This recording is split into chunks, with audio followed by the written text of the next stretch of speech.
Assalamu alaikum wa rahmatullahi wa barakatuhu. Welcome to this presentation or crash course on Zakat. So a lot of you guys have questions about Zakat, and I thought I'd make a video because it's Ramadan and I make videos, and one of the best topics to make a video on in Ramadan is either Ramadan or Zakat. So a lot of people ask about Zakat in Ramadan, so I'm going to give you a quick crash course on Zakat. You might want to watch this again, you might want to go over certain things, you might have questions, right? I'll try to do a frequently asked questions video as well, maybe later on, but this is just a crash course in Zakat of the basic things that an average person would need to know to work out Zakat. So first of all, if you give Zakat, or rather what are the conditions, criteria for a person to become eligible to give Zakat? Like, when do I have to give Zakat? So there's four things basically you got to look at. Number one is you have to be a Muslim. Number two is an adult. Number three is sane. And fourth is going to come in a bit. So when we say you are Muslim, we know that because the rules of Islam don't apply to non-Muslims when it comes to acts of worship, right? And so, a non-Muslim doesn't give Zakat. Adult, right, is basically someone who reaches the age of puberty. So once they reach the age of puberty in Islam, they have to start praying, they have to start fasting, and they have to do all those things that a normal adult has to do as a Muslim.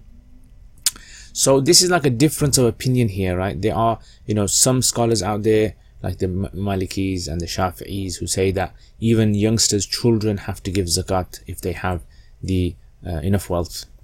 However, according to Hanafi schools, they say no. So this presentation is going to be based on the Hanafi school of Zakat, right? So they say no, adults only have to give Zakat, right? Adults don't have to. Adults are the ones that have to pray. Children don't pray. Children don't go Hajj. Children don't do fasting. So why should they give Zakat as well? So this is the position the Hanafis have taken, which is the position of many of the Sahaba as well. Many of the companions, Sahaba, had taken this position. But anyway, so let's just draw for you a little so you understand this. So imagine this is a timeline, okay? So you got like 5 years old, 10 year old, 15 year old, 20 year old going up. So puberty is roughly between the ages of 10 and 15, right? It differs in people. So a person reaches the age of puberty. So that's the time you actually consider them to be legally bound by the rules of Islam. Now, when it comes to Zakat, you actually work out 12 months after this, right? So let's say a person reaches the age of puberty at the age of 12. So now, if they have the wealth, you're going to work out 12 months after this now. That's when they're going to start giving Zakat. So they're eligible to give Zakat, right, at 12, but they only give Zakat after 12 months of that. Does that make sense? Yeah, so at basically 13 then. And when we say 12 months, we follow the lunar calendar, okay? The lunar calendar. Okay, so sane, they have to be sane. Now, what do you mean by sane? They have to be within capacity. They have to have capacity. In other words, they can tell what's right, they can tell what's wrong, they can tell the difference between, praying and not praying, and all those kind of things. So if a person's out of capacity, their mind's not functioning properly. They can't tell the difference between right and wrong and all sorts. There's so many different types of mental illnesses that people have, or issues that they would basically not have to do the laws of Islam, rules or laws that apply to them in Islam, and one of them is Zakat. So we say the person is sane. So average person is sane, healthy in the mind, so therefore they have to give Zakat.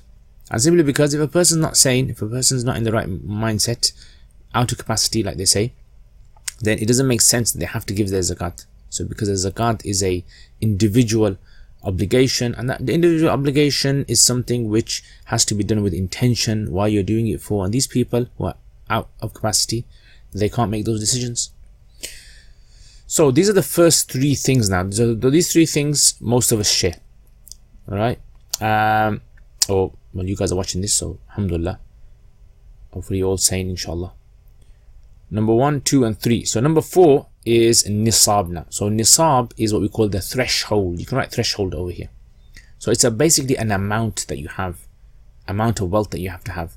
So like tax works. Tax basically is based upon your earnings, how much you earn, your salary. Zakat isn't based on your salary. You could be unemployed, but you still have to give Zakat. because zakat is based upon how much wealth you have, how much savings you have, how much wealth you have with you. So this is called nisab. This threshold is like marker, is what we called nisab. So you see, if I draw a timeline here, it makes more sense now. So you have like timeline 100, 200, 300. So this is from the time of the Prophet Muhammad sallallahu alaihi wasallam, right? The migration, 0 is migration when he migrated to Medina, let's say, and we're like in the 1400s. All right, so in majority of this period, people used to trade and they'd use currency as gold and silver. So gold and silver was used as a currency, right? And the Prophet ﷺ had set values or amounts of gold that you have to have or silver that you have to have before you become eligible to give zakat.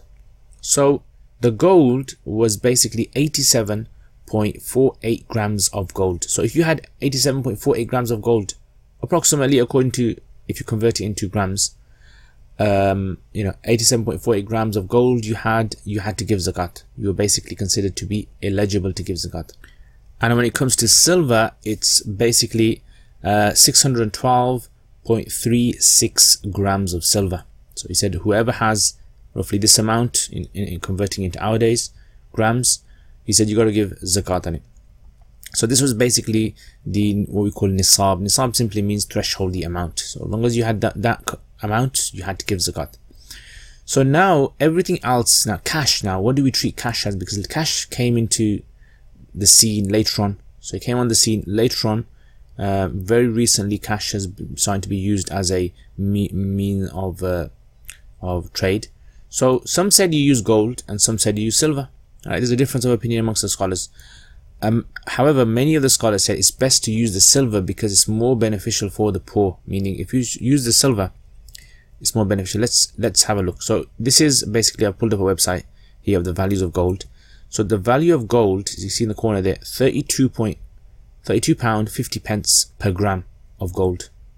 Right, so 32 pounds and 50 pence.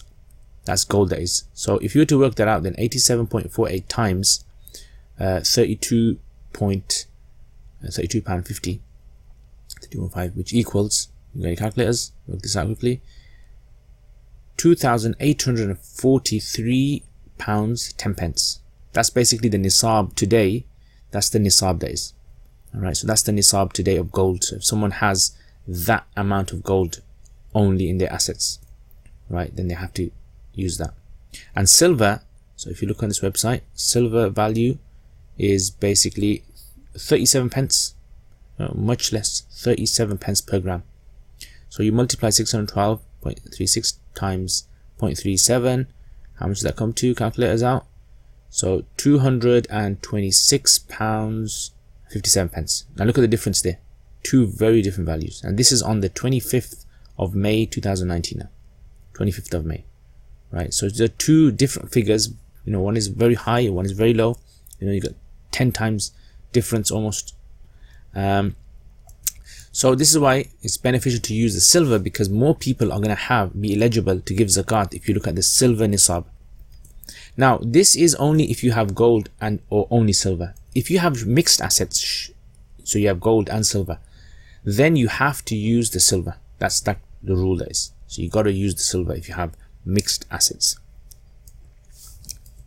Okay, so there's this person here, and we want to work out if this person is eligible to give zakat now, because he's got some assets. You know, he's got wealth, money, cash, gold, whatever, but it's fluctuating throughout the year. He has different amounts, so he wants to know. He's saying, do I have to give zakat? It's something maybe one of you guys are thinking as well.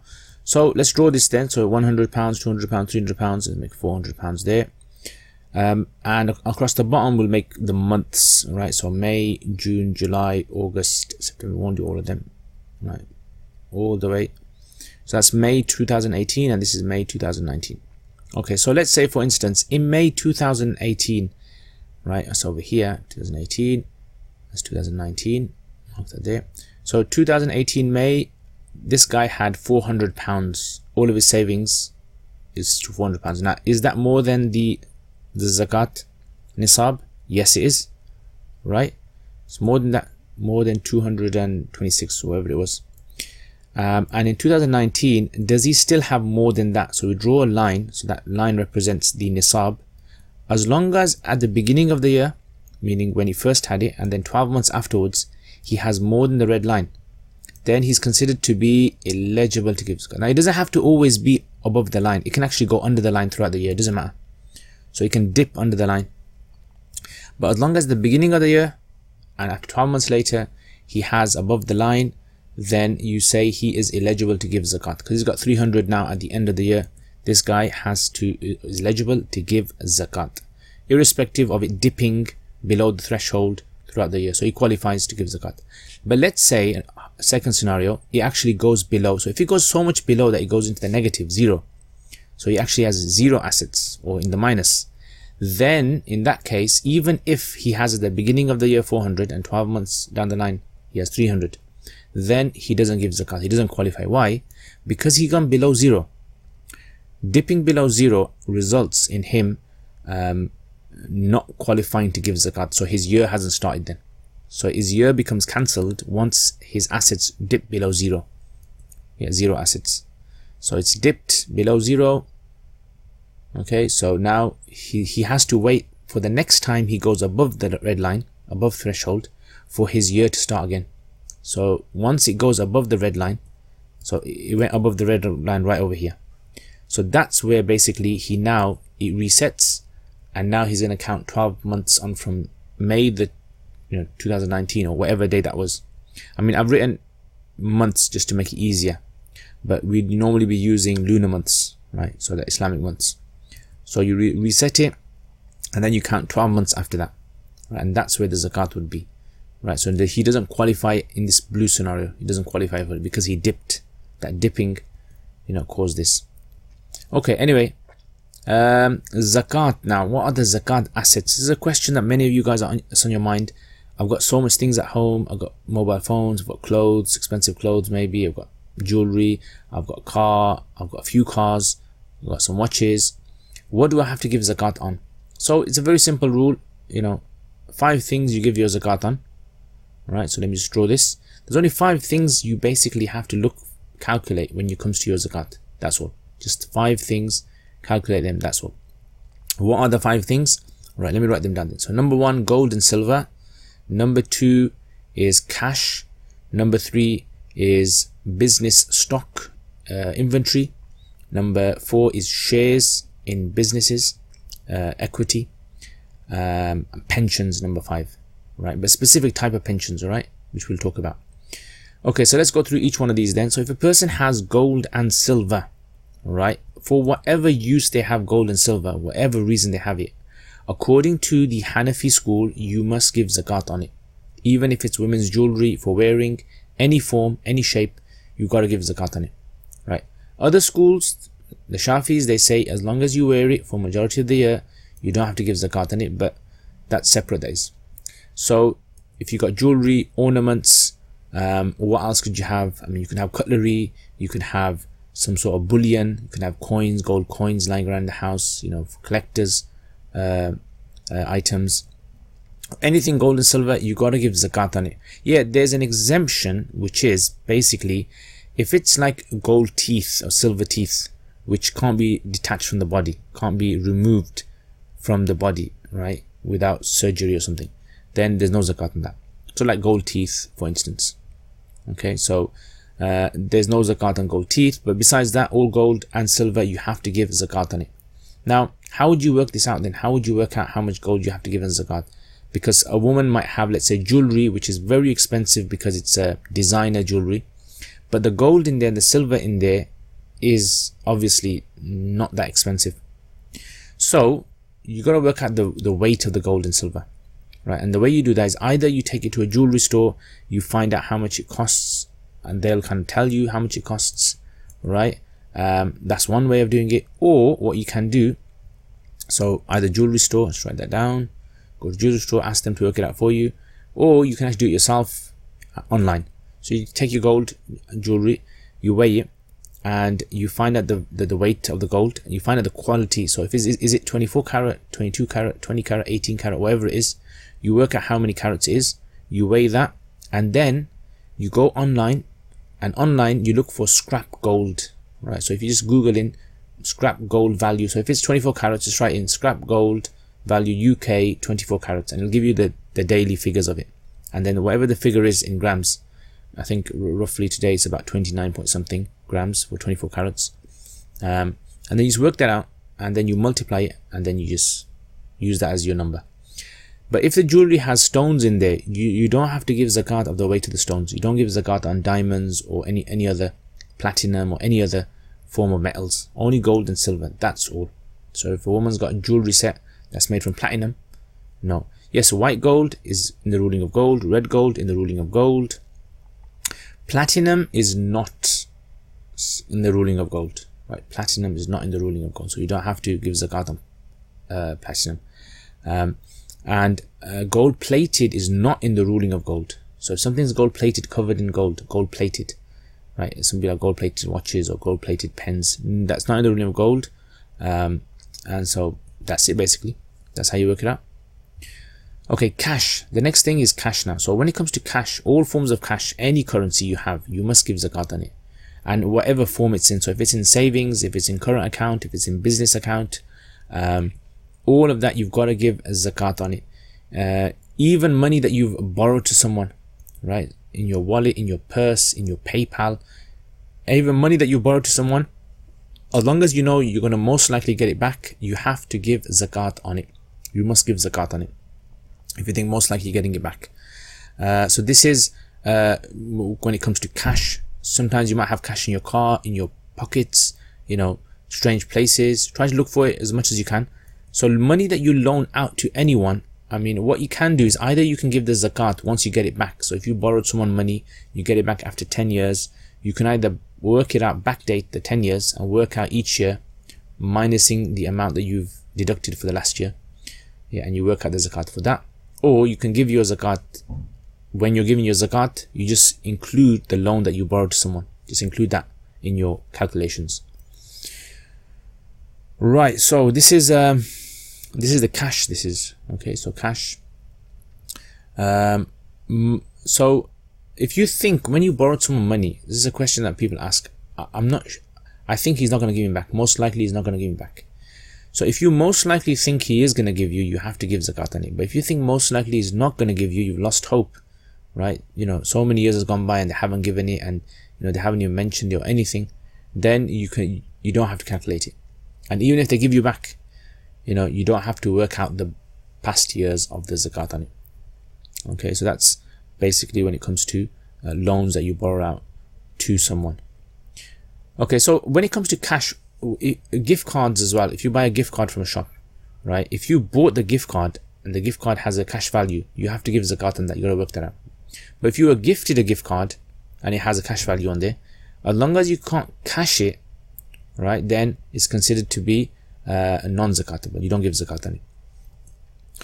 Alright, so that's to gift cards. Business stock. So when it comes to business stock, there's kind of three things you really want to look at in business stock. Liquid assets, right, cash basically in the business, all cash in the business. Inventory, all the stock in the business, you can calculate it. And number three is cash receivables. So cash receivables for items that you've sold, not for labor. So let me explain. Inventory is, if you got inventory stock, you work out the priced values, whatever you priced it out, whatever you tagged it out, you got to calculate it and then you give the zakat of that. That's inventory. So you're selling, let's say, shoes, you work out the value of the shoes you're selling it at, and then you give the zakat of that. But if you can't work that out, if it's too much, you can actually use the cost price. So whatever the cost price was, what you bought it at, you can use that. Yeah, just to make it kind of easy. I would say add a little bit extra, just to be on the safe side, and give zakat of that. But that's cost price you can use. So that's inventory, that is. And wherever the inventory is, you use that location. So let's say your stock is in China. So whatever it's worth in China at that moment, it hasn't reached England yet, you give the zakat of its value in China. Cash receivables, you only give cash receivables, you only calculate that if the cash receivables are what we say in exchange for like a physical item. If it's in exchange for labor, you don't give zakat on money you're owed for your salary.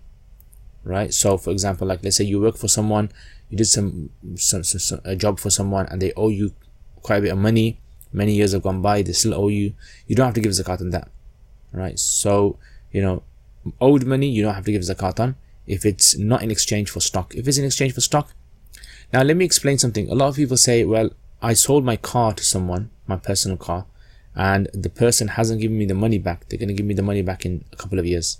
Do I have to give zakat on that?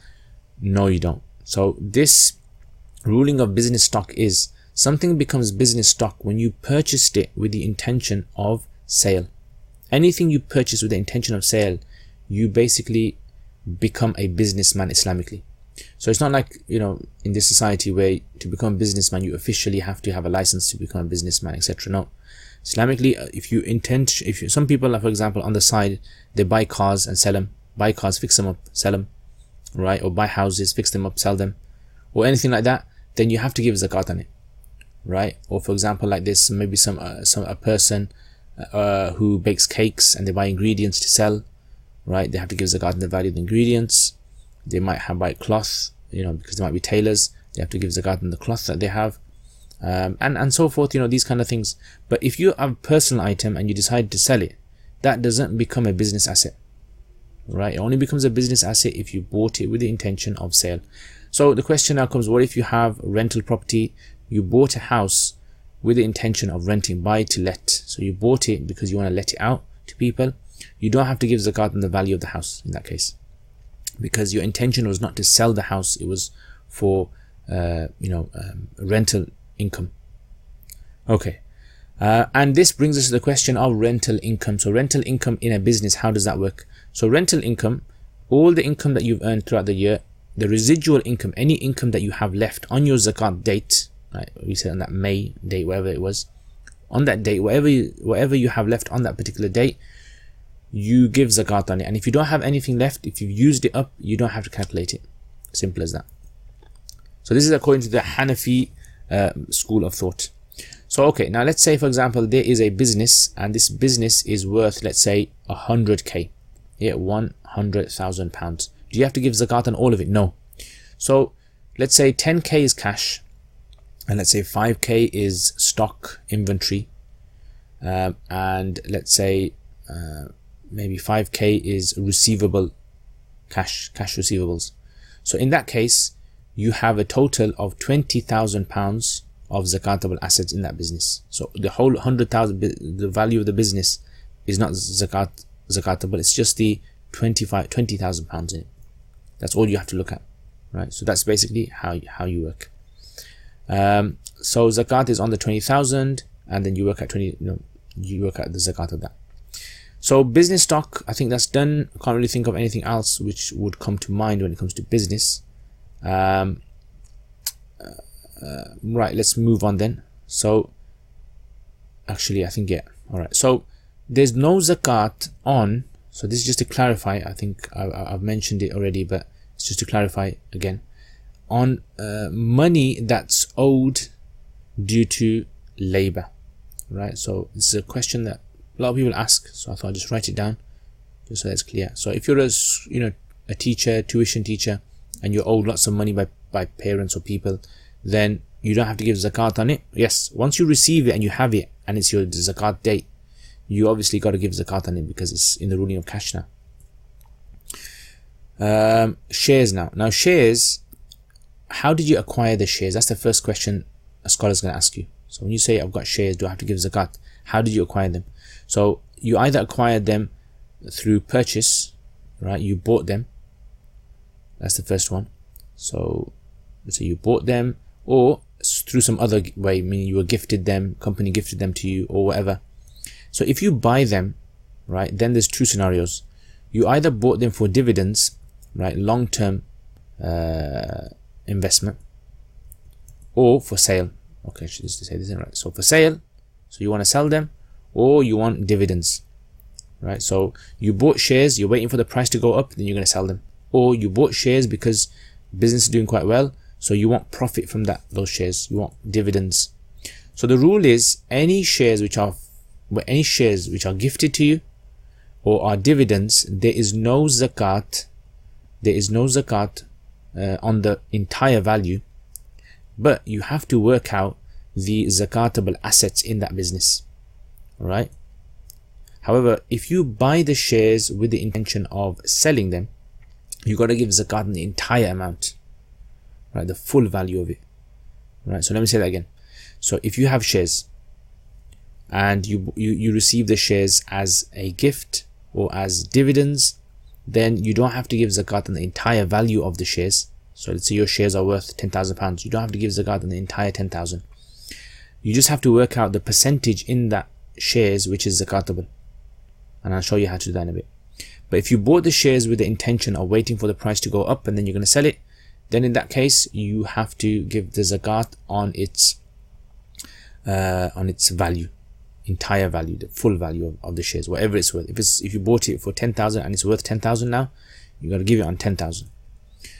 So that's something I'll write down here. So the full value on shares that are bought for sale, and if it's gifts or dividends, then you only have to give zakat on the business stock, etc. side of it, like we mentioned over here. Treat it like business stock. You look at liquid assets, you look at inventory, you look at cash receivables, right in there, and then you just give it on that. So I think I should draw an illustration here just to make it a bit more clear to you guys. I'm sure many of you guys have understood this. Some of you guys are a bit confused. Don't worry. So let's say there is a business or shares that you have that are worth 10,000. Now, if you bought those 10,000 for sale purposes, then you have to give zakat on the entire 10,000. So you work out 2.5% of 10,000. But if you bought the shares and they're worth 10,000, but you bought them with the intention of dividends, or it was given to you as a gift, then you have to look at the breakdown of the shares. So in those shares, in that business, let's say, there could be a portion of that business. So let me just cut this cake into pieces.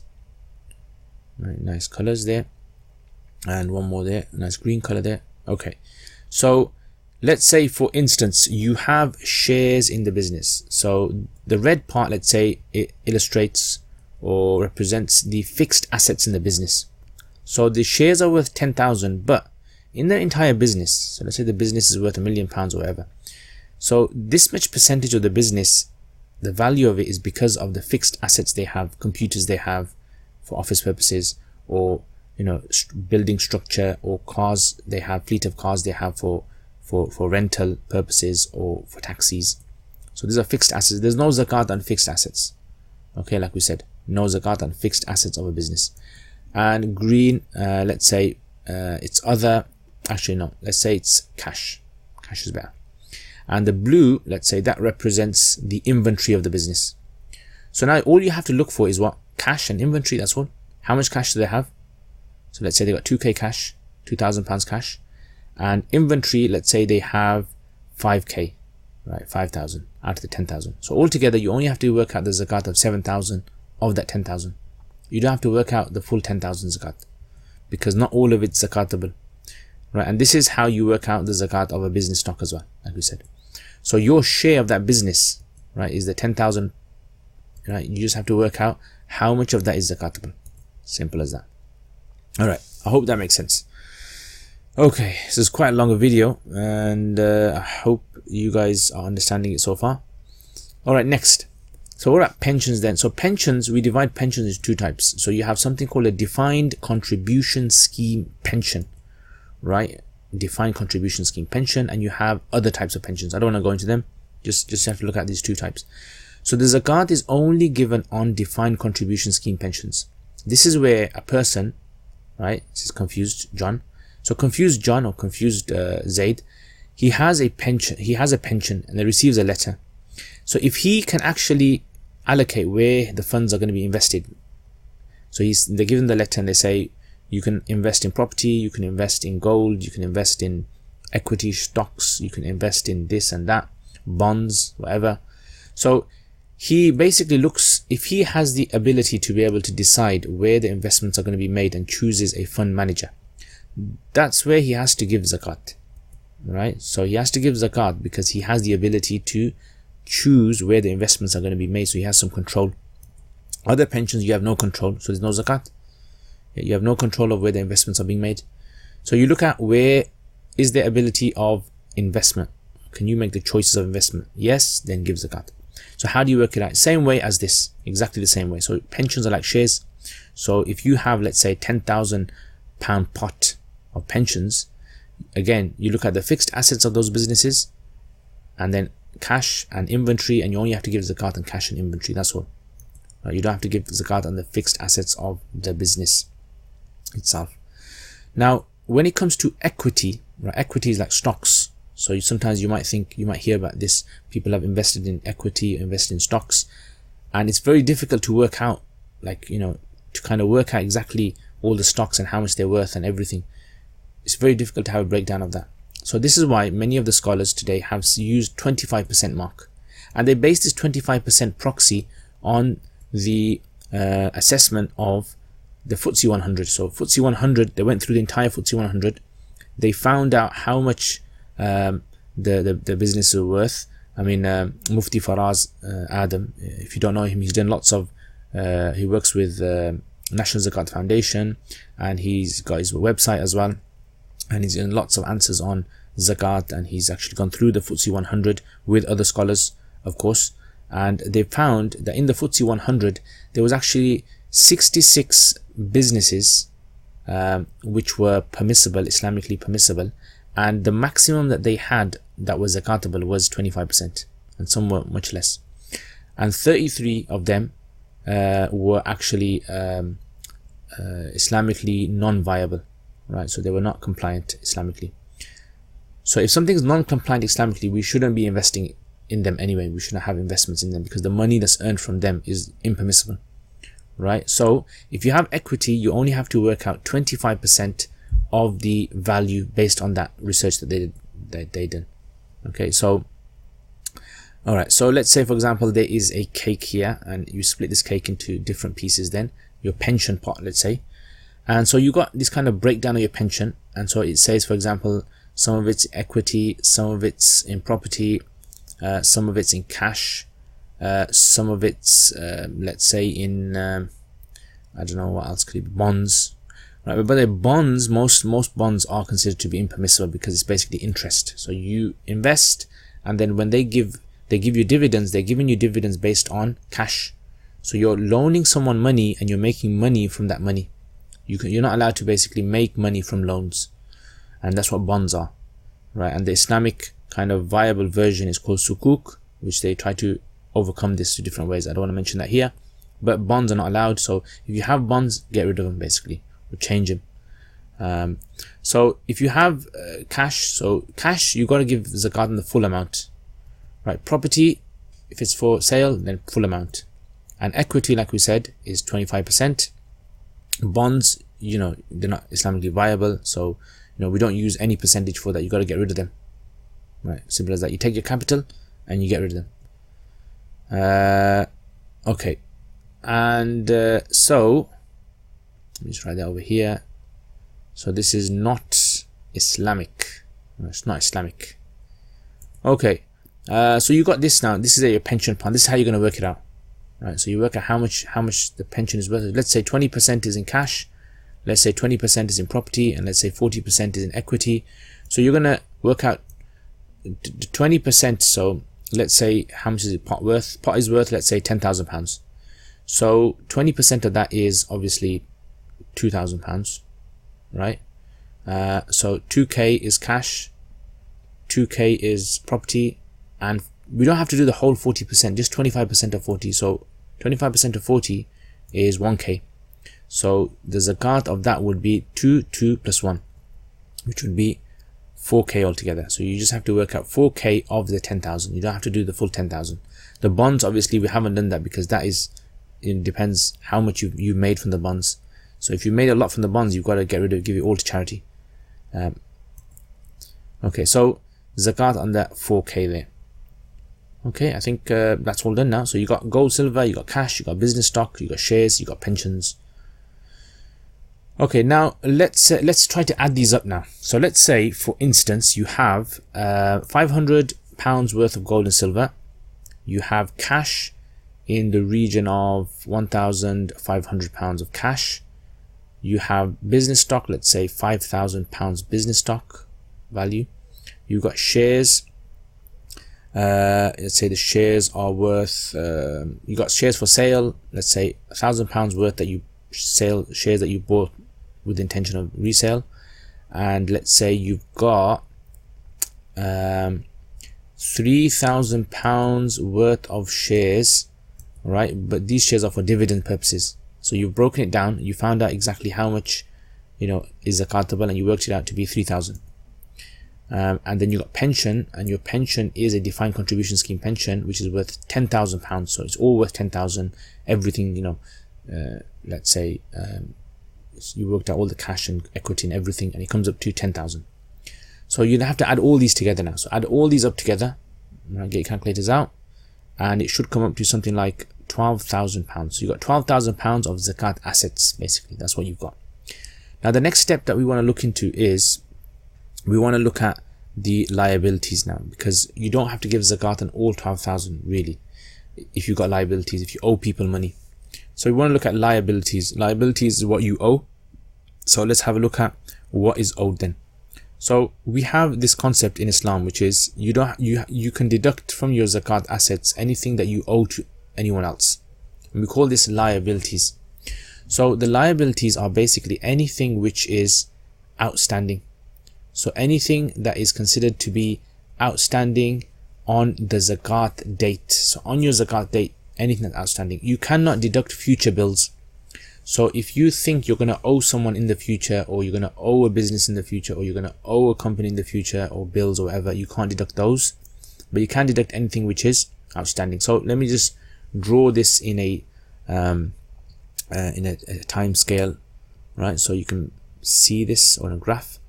So let's say, for example, it's May 2018, May 2019, and I have, you know, a certain amount. Obviously now I'm eligible. It's been fluctuating throughout the year. What I have to do is on my zakat anniversary, my zakat due date, right? The liabilities I have on that date, which are outstanding on that particular date, that's what I work out, right?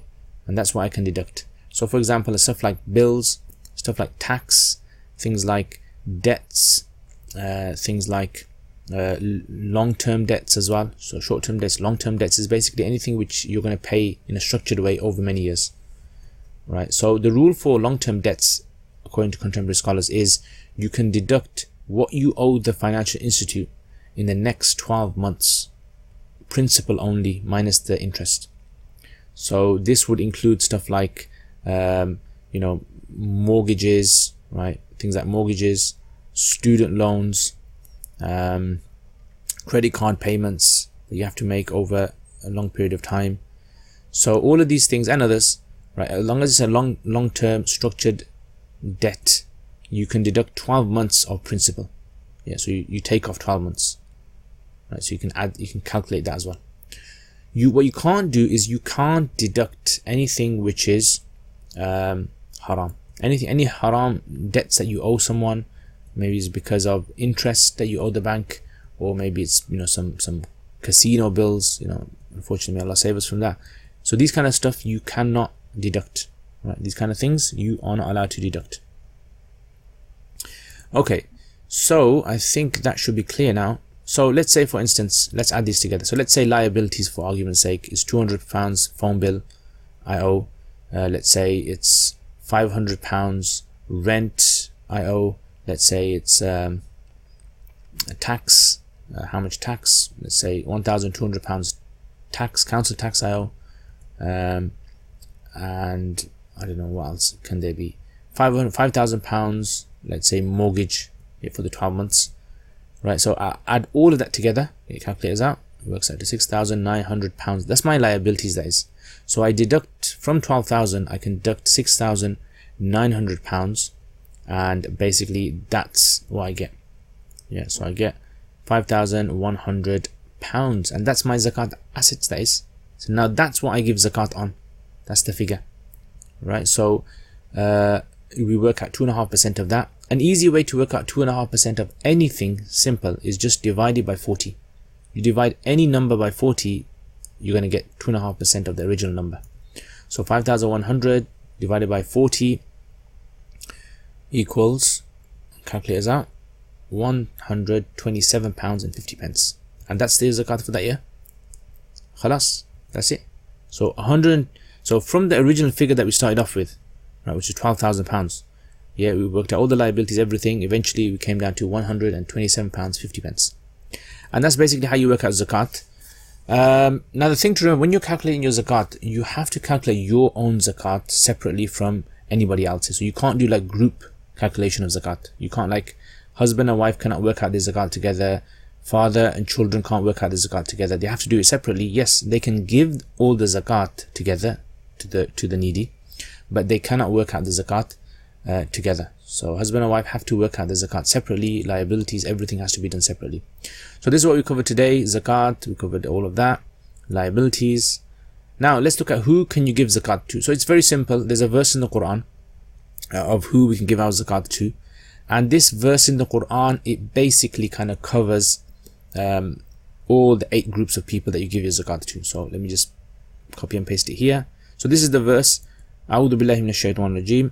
إنما الصدقات للفقراء والمساكين والعاملين عليها والمؤلفة قلوبهم وفي الرقاب والغارمين وفي سبيل الله وابن السبيل فريضة من الله والله عليم حكيم.